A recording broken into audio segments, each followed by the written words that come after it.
I'm just wondering if maybe your biggest challenge now isn't letting this hype train get away from you. Is that your way of saying, Ken, that's good coaching, the way I'm moving around, he keeps producing? Darn right. Huh? No. It's full marks to Connor, Ken. It's like a team, it's a work in progress. We ask guys to improve, and it's like I said earlier, Connor doesn't need my help when the puck is on his stick and he's in the offensive zone.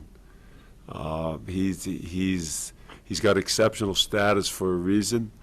Connor's with like some of the other offensive guys on our team is that I gotta mature their game away from the puck so they can get out of their own end through the neutral zone, and then their strength can take over. Kevin Armstrong, go ahead, Kevin. Hey, Coach, when we first talked to you about Bedard, you wanted to see some improvement in some of the play away from the puck. I'm wondering if you've seen improvement in just the short term that you've had him, if you've seen him improve in the areas that you were hoping. Yes, I have. I have seen improvement. Connor, you can't be an exceptional player without having a high hockey IQ. And Connor has that. He's very coachable, and yes, I have seen improvement. One of the first things I mentioned in the U Sport game was his shift length, and it hasn't been an issue since. So, as exceptional player, he's an exceptional kid to coach too, because he's open to it. Thanks. And this is your fourth juniors. I know you've been through these lopsided games before. What's the challenge trying to coach that? And, players might be cheating, looking for more goals, things like that. How do you get through a game when it's kind of this lopsided?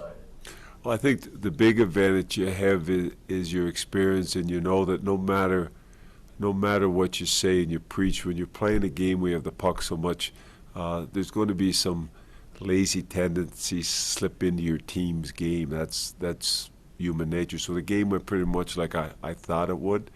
So I think the experience allows you to be a little bit mellow through that whole process. And but these guys are smart too. As much as the coaches know what we're up against, so do the players. And right after the game, there's a recognition that.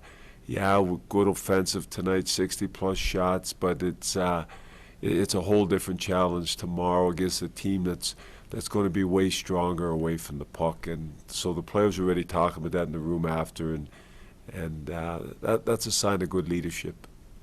Thank you, Kevin. Mark Spector, go ahead, Mark. Yeah, Dave, the last game we were asking about Owen Power. And, you've seen a lot of guys come through, some really good players in your day. Frame up Connor Bedard. Is he, here he is doing something. Wayne Gretzky's the last guy that got this hat trick at 16. Should we be talking about him, in as high of tones as we are tonight? Well, I think everybody has been. I mean, it's been the number one question I've been asked since I took over this team, and I'm sure it's the number one question everybody that coaches him is always asked about him. But he's earned that. And yes, I like the word exceptional status for players like him that come in, and he's an exceptional player. And what I like in my short time with Connor is how receptive he is to coaching.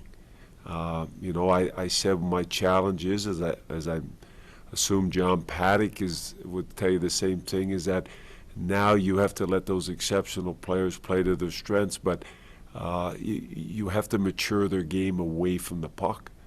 And Connor's made good strides in that for the short time that I've had him.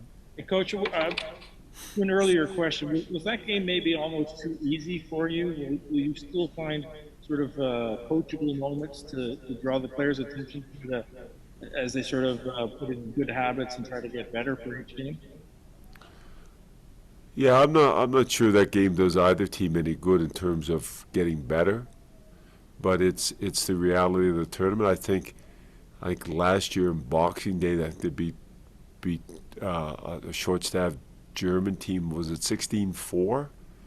And that's what this whole tournament is about. Even though it's a best on best, there's some discrepancy in some of the teams, and so I don't think either team probably learned a whole lot from that game. But both teams have to move on, and we know that. And like I said, coming off the ice, our players were already talking about how much tougher the game is going to be tomorrow against a more mature German team.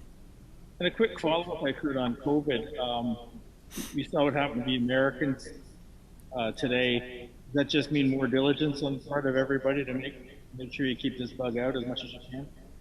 Well, I think our team's been has been real diligent, and we're in a tight bubble, and you keep your fingers crossed. You keep preaching the diligency part of it, and you don't want to see any team have to forfeit games. All the work that's done to get in here and to pull this tournament off under these trying conditions, and you don't want to see any team have to forfeit the games the way the U.S. do. So hopefully it's just a one-off for them, and the tournament continues. We have time for a few more. Donna Spencer, did you have a question, Donna? Kevin just asked it, so thanks. Thank you, Donna. Derek Van Dies, go ahead, Derek.